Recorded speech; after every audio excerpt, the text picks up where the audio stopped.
Step number one to getting wealthy, you got to get out of bad debt. There's two types of debt.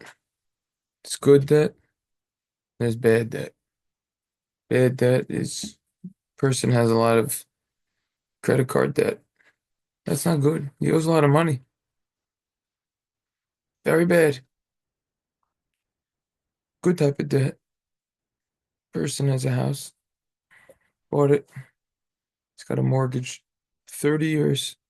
He's going to be paying it off over a duration of 30 years, the classic 30 years fixed. So now he's got a low interest rate. His interest rate's 3%, let's say. That's great.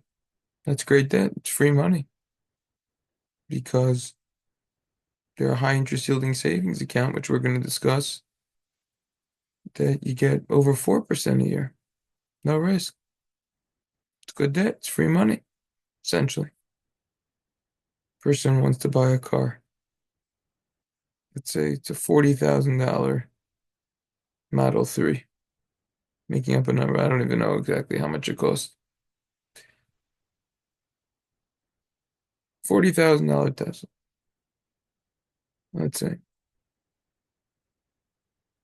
And let's say the current rates are, they're giving you 2% pay off every single year, 2% interest. You have to pay on over 5, 6 years, let's say, whatever it is. It's a good debt. It's only 2%. You get more in the savings account. We'll come back to those topics. Those are examples of good debt. Business owners who know what they're doing, they'll make smart moves for business. They'll borrow money in order to make more money. People in real estate, they're experts at this. Leverage. Use something that you have as leverage. If you don't know what that word is, you can Google it. Something that has value, you have equity in it. So Google that word if you don't know what it is. And you say, okay, I have such and such an item, such and such a property, and there's a value of, let's say, person buys a house for 100,000. 10 years later, that value is worth 200,000. So now he has at least $100,000 value, which isn't touched. House appreciated, it went up in value in the interim. And in the meantime, you also paid down money. You put down money into the house, put money into it, because he paid every single year monthly mortgage payment. So he's 1/3 done after 10 years, let's say. The third done, he put down money also when he bought the house as a down payment. So now, guys got, let's say, $140,000 worth of equity, worth of value in the house. So he could borrow. It's not money that he could use. The money's in the house. It's in the walls. It's not practical. So what he could do, he could borrow from that house. And let's see, as another lucrative investment. You got to be smart about that. That's good debt. You have to know what you're doing there. Else you get hurt big. Many people, they tried doing real estate. They lost a lot of money. It's hard. No one says it's easy. That's good debt. Then there's bad debt. People who have spending issues. And there's a lot of people like that out there. A lot of them. There are people that dedicate their lives to helping these sorts of people. Whether it's someone in finance, they call them financial coaches now. They give them an official name. You could also call them a budgeter, someone who helps someone else budget. You could call them a therapist, psychologist. They deal with this, whatever the name is. Tell you some interesting statistics. Sounds simple to get out of debt, but it's actually very difficult. You know, all these things that you see, all these ads, they're all just trying to get money. That's what everyone's trying to do. Get you to buy their products or whatever they're offering.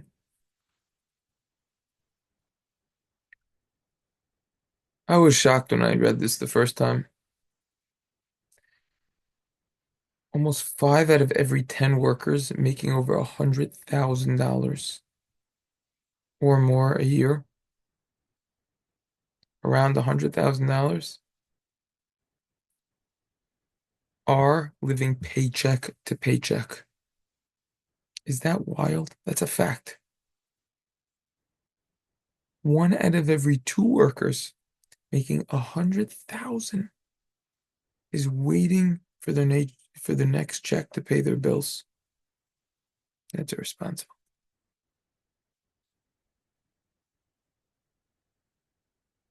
Most people, the biggest issue is consumption.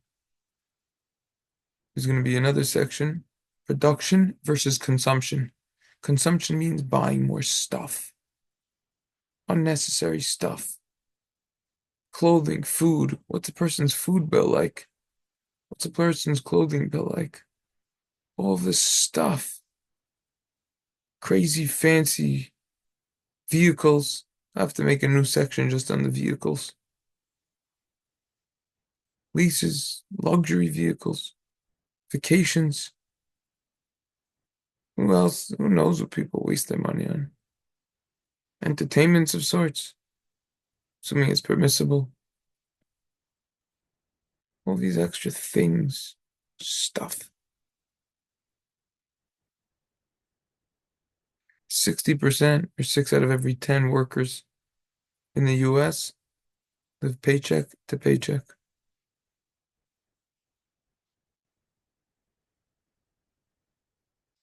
I was shocked when I saw it the first time. One Jewish source which demonstrates the severity of debt and how bad debt is the Rash Sirlo at the end of Maseches Bikurim. The Gemara says that it's only permissible to sell a Sefer Torah, an actual Torah, which are very expensive. I think the current price is anywhere upwards of $40,000 before all the additional accessories that you need for it. It says the only way you're allowed to sell a Sefer Torah is in order to get married, or if someone has to stop learning Torah full time to go work. It's permissible to sell a Sefer Torah so you could learn more Torah. Which, by the way, you see how important learning Torah is. Only for 2 things you're allowed to sell a Sefer Torah. According to the Rash Sirlo, someone is allowed to sell a Sefer Torah in order to get out of debt. I didn't look into this practically, halacha l'maisa, if this is the actual Jewish law or not. I don't think it is. I would have to look into it more. I didn't look into it. Baruch Hashem, it's never become applicable to anyone that I know of. Not that I know of so many, I really deal with this often, but you see how bad debt is. So what we're talking about over here is Torah.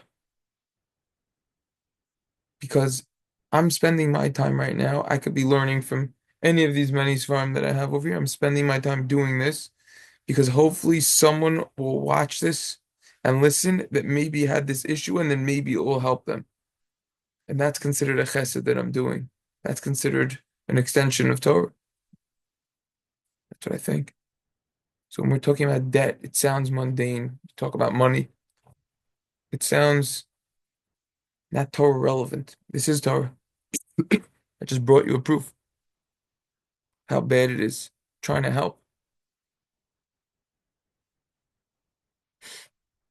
Just to add in, someone once came to me. He was a fella. I knew him a little bit from before, and the whole story is actually interesting. There's no reason of going into the details, but he got his first job. He was learning full time, and then he got his first job. It was actually as a Rebbe, and he told me what he was making.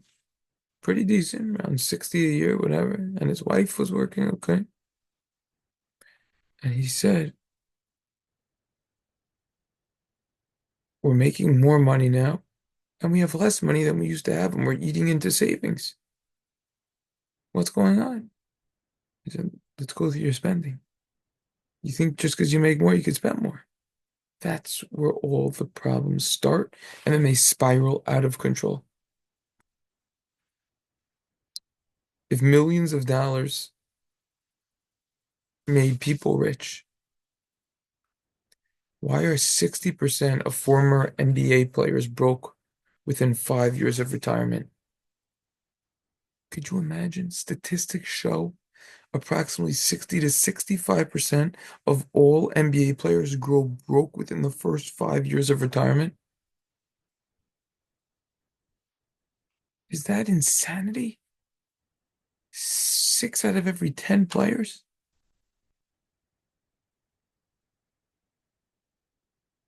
I was shocked when I read this the first time. You know what an average NBA player earned? This is back in 3 years ago, in 21 to 22, 2021 to 22. $8 million a season. The average career in the NBA lasts around 4 or 5 years. That means that their approximate earnings would be anywhere between 30 and $40 million. A guy's making 30 to $40 million. And within 5 years after he stops making money, has nothing.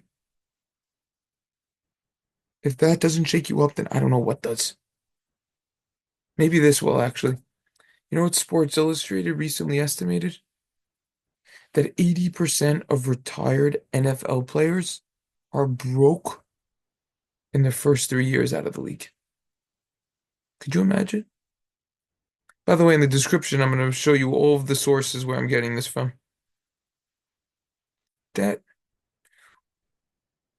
why do most lottery winners fail to use that financial windfall to secure their financial future?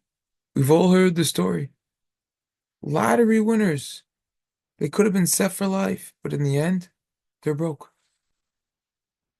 This is actually in the book called Fake in Chapter 6, which is an interesting book. Rich Dad, Poor Dad. It's a very famous book on finance. It's controversial in many ways. Question is, how much practical advice is there? Some nice ideas. I read it years ago. But anyways, this idea is quoted from there. I took it out and incorporated it on this part. The following are reasons for this. I came up with a few reasons for this. Reason number one, these people, they lost all of their wealth because they're financially ignorant.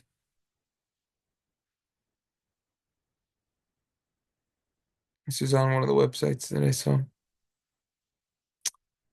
Like I said, sources I'll put down below. Athletes aren't different than any other college grad. They're not trained as undergrads in budgeting, tax system, long-term financial planning. This is an area of specialized expertise. And an athlete receiving large compensation needs a safety net of advisors. Here's the place to talk about it. I'm not the only one who is upset about this. Most things you learn in school are not practical for everyday life. Nothing to do with practical advice at all. Helping you out in the real world. What is it? You go to school, they teach you how to become a good employee. You get good grades, whatever. You don't know what to do practically with that money. What's the best thing to do? You don't know the story over here.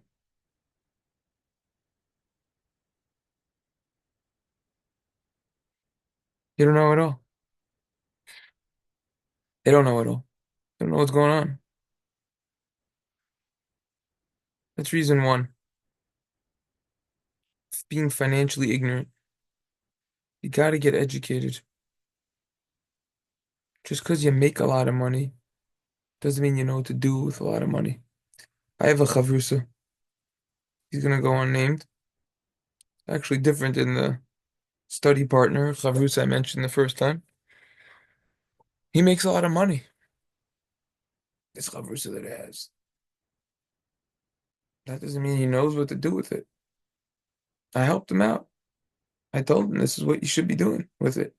It's pretty simple. I want to mention something else. As of this recording,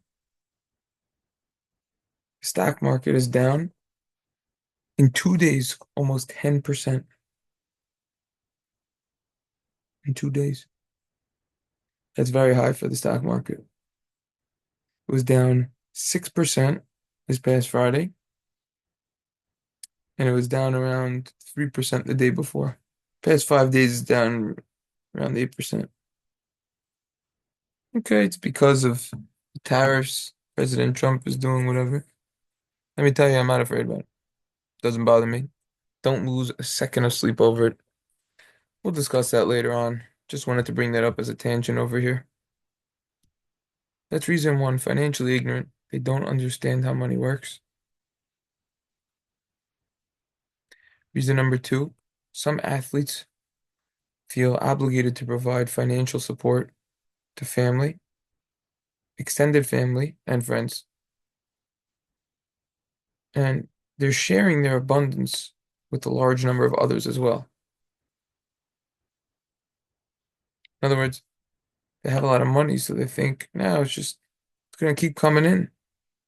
It's not true. You could spend money so fast and so easily, and it never ends. Someone told me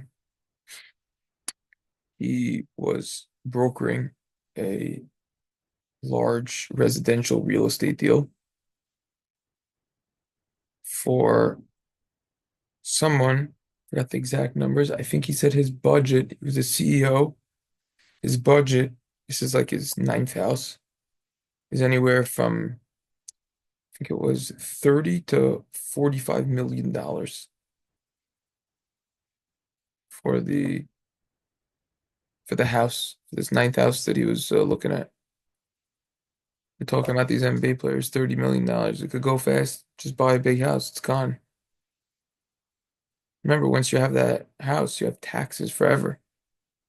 The bigger the house and the more expensive it is, and the bigger the lot, the property lot, especially if it's in a very wealthy area, the larger the taxes are going to be, and the upkeep for the house, the maintenance.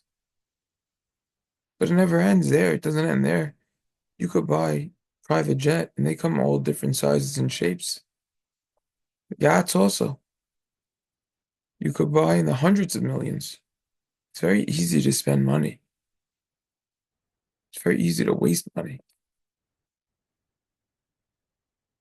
Yes, you're doing kindness for other people, but you have to do kindness for yourself also.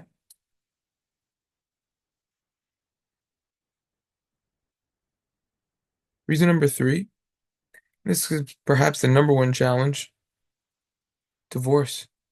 A lot of these people, they get divorced. Cost a lot of money. I once heard, I don't really listen to the radio ever, but I remember like 20 years ago, I once heard someone goes, a radio guy goes, why is it that divorce is so expensive? And then the guy goes, because it's worth it. I mean, that's ridiculous. Most divorces also, you got to really figure out and assess the situation and not just jump to conclusions. But that's another discussion in and of itself. Massive discussion in and of itself. But divorce at the end of the day drains funds, legal fees, other funds. I don't really know anything about it. I don't know anything firsthand. But, I can only imagine. The athlete ends up half of what they earned, and they have large and burdensome alimony, child support payments. Like I said, I don't know much about this, but it's expensive. By the way, just because an athlete makes 30 million, he's getting taxed on that. He's taking home half of that. Keep that in mind also. Reason number four, the athlete forgets that the current rate of compensation is not going to last. Could be terminated by an injury, skill, any time, any point. spending habits that these people have assume that the money's going to keep coming in forever. But it won't. Money's a drug.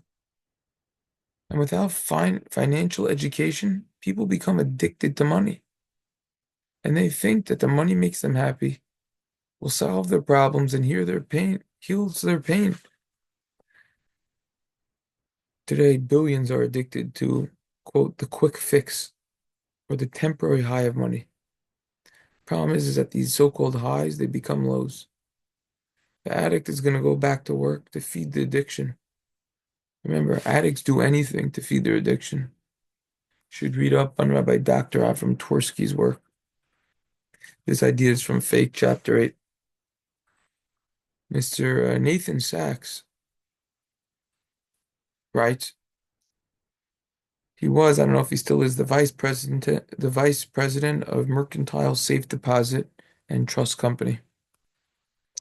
I saw this in the beginning of a fabulous sefer, a book,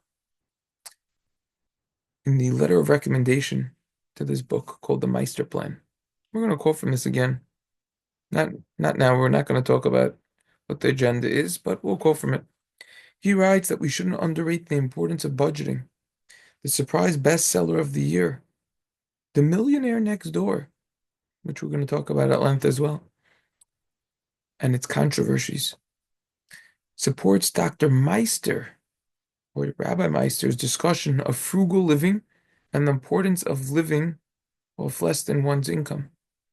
Those luxury homes and automobiles often belong to people the book refers to as UAWs, under accumulators of wealth, those with good incomes but large debt loads and inadequate savings. Conversely, PAWs, or prodigious accumulators of wealth, avoid hyperconsumption and are less concerned with status and image. That is kind of the gist of what the book deals with, but the idea is that a person has to budget and live below his means. And we're going to come back to that. How much the house that a person buys, how much should it be in correlation to his income? We'll come back to that. This is the proper place to discuss another important point regarding savings. Something called I'll call them an S squared, a super saver, super savers, or an SI, a super investor. What does that mean? I mean, people take every single last dime that they make and they try to save it. Try to save it, they try to invest it. In theory, it sounds like a nice idea.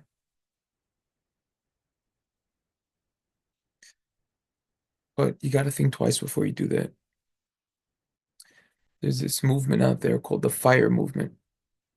It stands for Financially Independence, Retire Early. Financial independence, retire early. It's a lifestyle, it's a movement. Reduce expenditures to increase investing in order to quickly gain financial independence and the possibility of retirement at an early age. That's an extreme. What are you doing when you retire all day, anyways? We'll come back to that another time. People are trying to save every last penny. I warn you, life is short. These people in their 20s, 30s, teens, even 40s, they think they have a lot of time. Life goes by very, very fast. What's my opinion worth? I'm only 35, 34. What's my opinion worth? I've gleaned a lot of wisdom from older people. This is what they tell me. And I see in my own life, the 34 years I've been here. And let me tell you something. I'm out of my 20s. You're only going to be in your 20s once. You're only going to be in your 30s once. We have to utilize this time for what we're supposed to be involved with.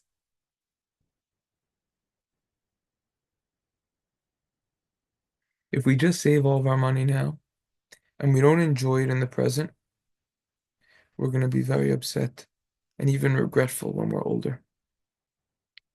Warren Buffett, the well-known investor,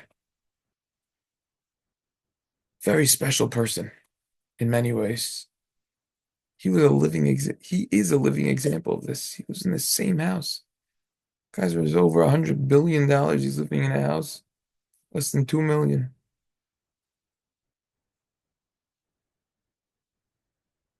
He said that money is akin to relations, similar to relations. It's much more enjoyable when you're younger. We have to allocate a certain amount of money towards fun activities. That's of course permissible and kosher. We have to take care of our physical and mental needs. We have to make sure we eat properly. At the same time, we have to budget when we eat, but we have to make sure that we eat normally. Even if they cost a little bit more, eat healthy. We have to make sure we're in good shape, even if the gym costs money.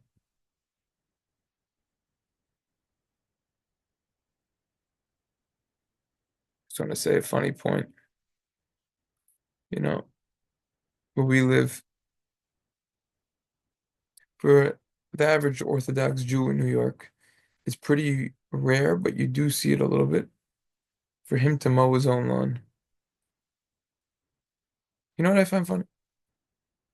You have people, these same people, they're spending money on gyms or whatever sort of optional sports they're involved with. Spending money for a gardener, spending money for sports or for the gym membership or whatever it is. Why don't you just not spend money for either and just mow your lawn? It's exercise. It's work. That's my own personal line and idea. But the idea over here is that you got to set aside money for that. There's an idea of, and we're going to come back to this, having different buckets. Person has X amount, let's say at the end of the month, $1,000 extra. Make buckets of where to allocate that to, where to put that towards. Come back to it. One bucket has to be the fun bucket. Life is short.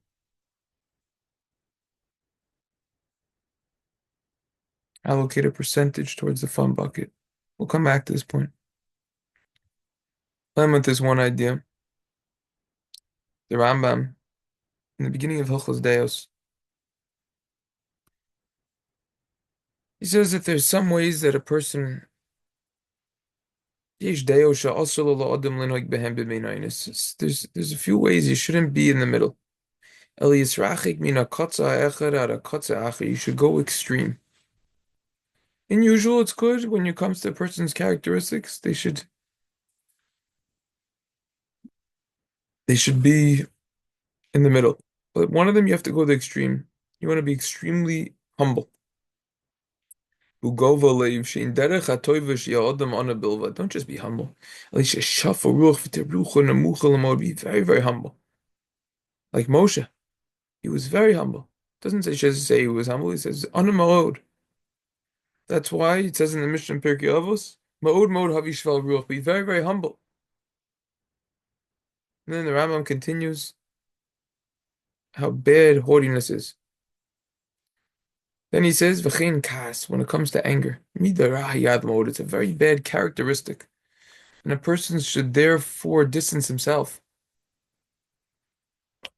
to the extreme. And he should not get angry. Even if something that he should get angry for, he shouldn't get angry. There's an idea of when a child does something they're not supposed to do. You just express the anger outside, show your disapproval. But inside, you shouldn't be angry. Rambam continues and says, oh, that's what he says. If you want to cause your children to fear what you're trying to say, and that what you're doing should get carried out, or on the congregation, on your family, Im haya parnis v'rotza lichois alehem kedei sheyachshel lemuto. If you want to get upset so that they fall the right way, Yura atzmo b'fneihem shu koyas kedei liashem tisamais yushav beino lebein atzmo. Only externally show that, demonstrate that, but internally, no, you shouldn't do it. Kodem shu medama koyas b'shas kasav huina koyas. That's what the Rambam says. Then he says, whoever gets angry, rabbis teach us, it's kilo of it avodas zarah. It's as if you're involved with idolatry. And if you're a wise person, your wisdom will get removed for you. This is another Gemara in Pesachim. And if you are a prophet, so then your prophecy will get removed from you. Ubale kas ein chayehem chayim. People who get angry, their life isn't life. Lefikach sivu leisrachik min hakas. They said, distance yourself from anger. That's what the Rambam says. The idea over here is it's clear from this Rambam that regarding everything else, you got to be in the middle path. And he goes through this more. So we therefore see the same idea when it comes to money.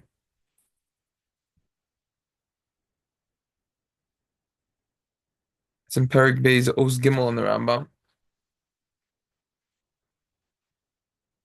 That's what the Rambam says. But the Rambam starts off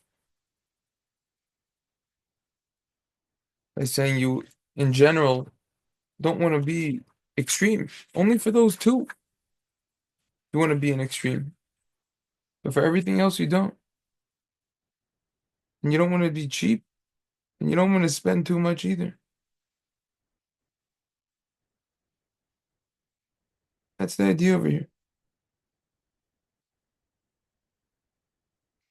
Okay. Then the Rambam continues and he says, after he talks about the anger, he continues, he talks about a few other points, and he says, don't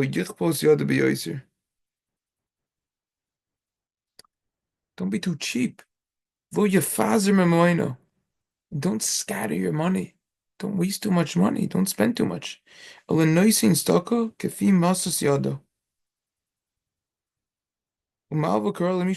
should give stock according to your ability, give charity, and lend people according to what you need.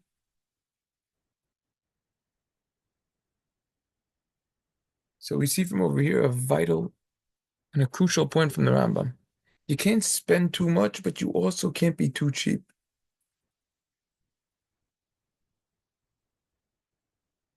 This is a vital lesson that the Rambam is teaching us regarding spending money. Don't be too cheap, but don't irresponsibly splurge. Irresponsibly splurging and overconsumption is a common plague which plagues many high-income earners and which prevents them from becoming wealthy. This point is discussed at length in the book The Millionaire Next Door.